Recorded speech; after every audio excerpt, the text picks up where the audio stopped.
आइए आज सुनते हैं चैत्र मास के नवरात्रों की कथा। नवरात्रि व्रत कथा के अनुसार एक समय बृहस्पति जी ने ब्रह्मा जी के समक्ष चैत्र व अश्विन मास के शुक्ल पक्ष में पड़ने वाले नवरात्र का महत्व जानने की इच्छा जताई। इन्होंने कहा, इस व्रत का क्या फल है, इसे किस प्रकार किया जाता है, सबसे पहले इस व्रत को किसने किया, ये सब विस्तार से कहिए।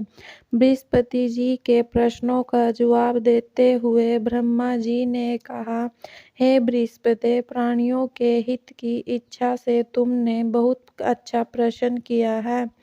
जो इंसान मनोरथ पूर्ण करने वाली माँ दुर्गा, महादेव, सूर्य और नारायण का ध्यान करता है, वे धन्य हैं। यह नवरात्र व्रत संपूर्ण कामनाओं को पूर्ण करने वाला है। इस व्रत को करने से पुत्र, सुख, धन, विद्या और सुख मिलता है। इस व्रत को करने से रोग दूर हो जाता है।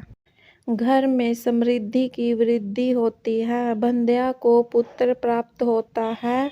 समस्त पापों से छुटकारा मिल जाता है। जो मनुष्य इस नवरात्र व्रत को नहीं करता, वह अनेक दुखों को भोगता है।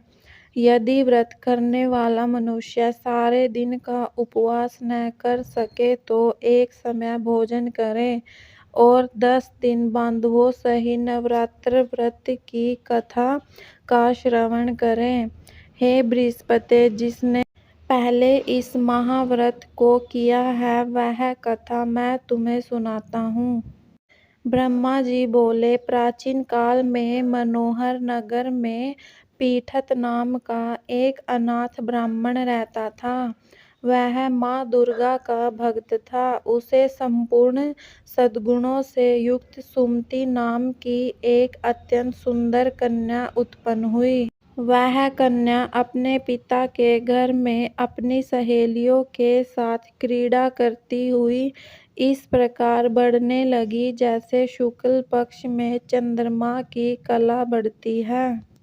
उसका पिता प्रतिदिन जब दुर्गा की पूजा करके होम किया करता, वह उस समय नियम से वहां उपस्थित रहती। एक दिन सुमति भगवती के पूजन में उपस्थित नहीं हुई। उसके पिता को पुत्री की ऐसी असावधानी देखकर क्रोध आया और वह पुत्री से कहने लगा, अरे दुष्ट पुत्री, आज तूने भगवती का पूजन नहीं किया। इस कारण मैं किसी कुष्ठ रोगी या दरिद्र मनुष्य के साथ तेरा विवाह करूंगा। पिता की बात सुनकर सुमति को बड़ा दुख हुआ और पिता से कहने लगी, हे पिता, मैं आपकी कन्या हूँ तथा सब तरह से आपके अधीन हूँ। जैसी आपकी इच्छा हो वैसा ही करो। चाहे राजा से, चाहे कुष्ठी से, चाहे दरिद्र से, जिसके साथ चाहो मेरा विवाह करना चाहो कर दो, पर होगा वही जो मेरे भाग्य में लिखा है, क्योंकि कर्म करना मनुष्य के अधीन है, पर फल देना ईश्वर के अधीन है।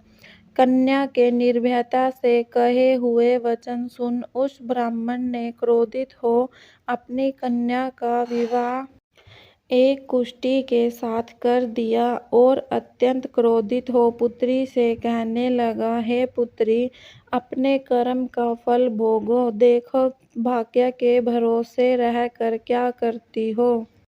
पिता के ऐसे कटु वचनों को सुन सुमति मन में विचार करने लगी, आहो, मेरा बड़ा दुर्भाग्य है जिससे मुझे ऐसा पति मिला। इस तरह अपने दुख का विचार करती हुई वह कन्या अपने पति के साथ वन में चली गई और डरावने कुशायुक्त उस निर्जन वन में उन्होंने वह रात बड़े कष्ट से व्यतीत की। उस गरीब बालिका की ऐसी दशा देख देवी भगवती ने पूर्व पुण्य के प्रभाव से प्रकट हो सुमति से कहा, हे दीन ब्राह्मणी, मैं तुझसे प्रसन्न हूँ। तुम जो चाहो सो वरदान मांग सकती हो। भगवती दुर्गा का यह वचन सुन ब्राह्मणी ने कहा, आप कौन हैं? वह सब मुझसे कहो।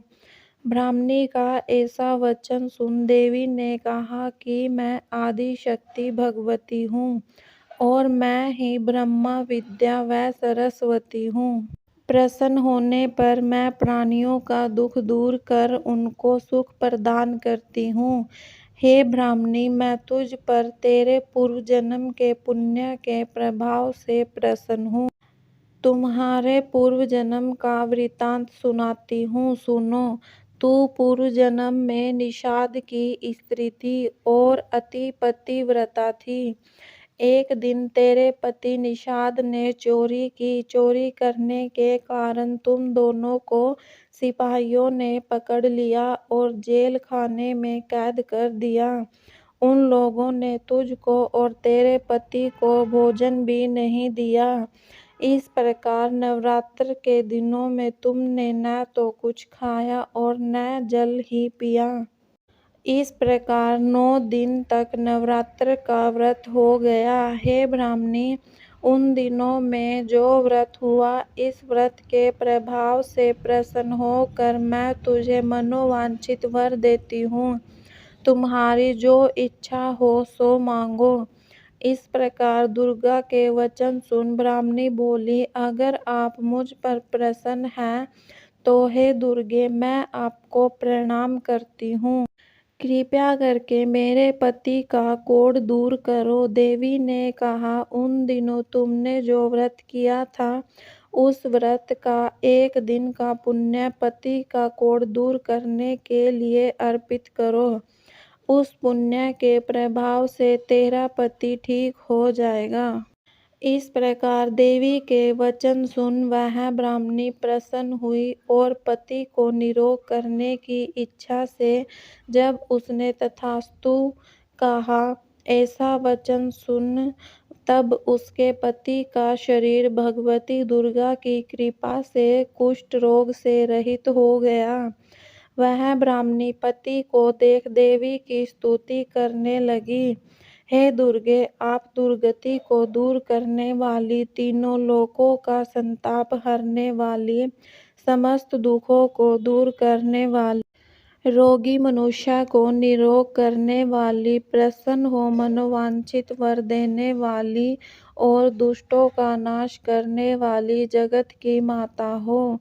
हे अम्बे, मुझ निरपराध अबला को मेरे पिता ने कुष्ठी मनुष्य के साथ विवाह कर घर से निकाल दिया। पिता से तिरस्कृत निर्जन में विचर रही हूँ। आपने मेरा इस विपदा से उद्धार किया है। हे देवी, आपको प्रणाम करती हूँ। मेरी रक्षा करो। उस ब्राह्मणी की ऐसी स्तुति सुन देवी बहुत प्रसन्न हुई और ब्राह्मणी से कहा, हे ब्राह्मणी, तेरे उद्दालय नामक अति बुद्धिमान, धनवान, कीर्तिवान पुत्र शीघ्र उत्पन्न होगा। ऐसा वर देकर देवी ने ब्राह्मणी से फिर कहा कि और जो कुछ तेरी इच्छा है वह मांग ले। सुमति ने कहा कि हे भगवती दुर्गे, अगर आप मुझ पर प्रसन्न हैं तो कृपा मुझे नवरात्र व्रत की विधि का विस्तार से वर्णन करें। ब्राह्मणी के वचन सुन माँ दुर्गा ने कहा, हे ब्राह्मणी, मैं तुम्हें संपूर्ण पापों को दूर करने वाले नवरात्र व्रत की विधि बतलाती हूँ।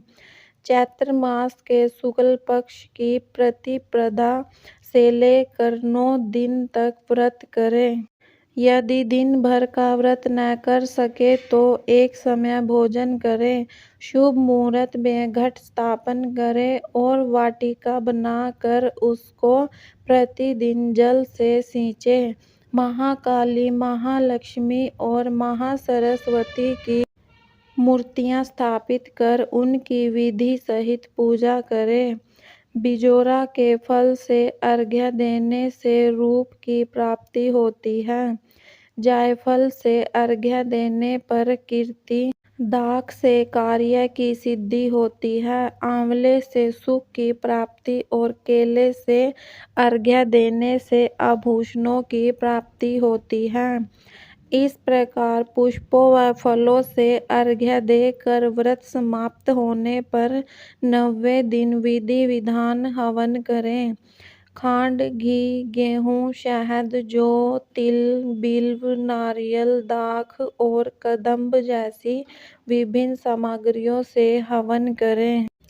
आंवले से कीर्ति की और केले से पुत्र की, कमल से राज सम्मान की और दाखों से संपदा की प्राप्ति होती है। खांड, घी, नारियल, शहद, जौ और तिल तथा फलों से होम करने से मनोवांछित वस्तु की प्राप्ति होती है। व्रत करने वाला मनुष्य इस विधि विधान से होम कर आचार्य को अत्यंत नम्रता के साथ प्रणाम करे और यज्ञ की सिद्धि के लिए उसे दक्षिणा दे। इस प्रकार बताई हुई विधि के अनुसार जो व्यक्ति व्रत करता है उसके सब मनोरथ सिद्ध होते हैं, इसमें तनिक भी संदेह नहीं है। इन 9 देवियों में जो कुछ दान आदि दिया जाता है उसका करोड़ों गुना फल मिलता है। इस नवरात्र व्रत करने से अश्वमेघ यज्ञ का फल मिलता है। हे ब्रह्मा जी, इस संपूर्ण कामनाओं को पूर्ण करने वाले उत्तम व्रत को तीर्थ, मंदिर अथवा घर में विधि के अनुसार करें। ब्रह्मा जी बोले, बृहस्पति जी से बोले, इस प्रकार ब्राह्मणी को नवरात्रि व्रत विधि बताकर देवी अंतर्ध्यान हो गई। अतः जो मनुष्य या स्त्री इस व्रत को भक्ति पूर्वक करता है वह इस लोक में सुख प्राप्त कर अंत में मोक्ष की प्राप्ति करता है।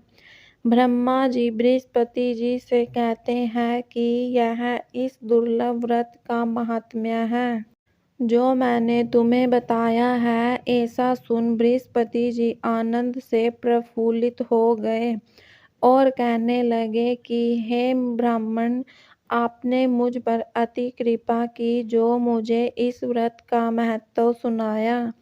ब्रह्मा जी बोले कि हे बृहस्पति, यह देवी भगवती संपूर्ण लोकों का पालन करने वाली है। इस महादेवी के प्रभाव को कौन जान सकता है। बोलो देवी भगवती की जय।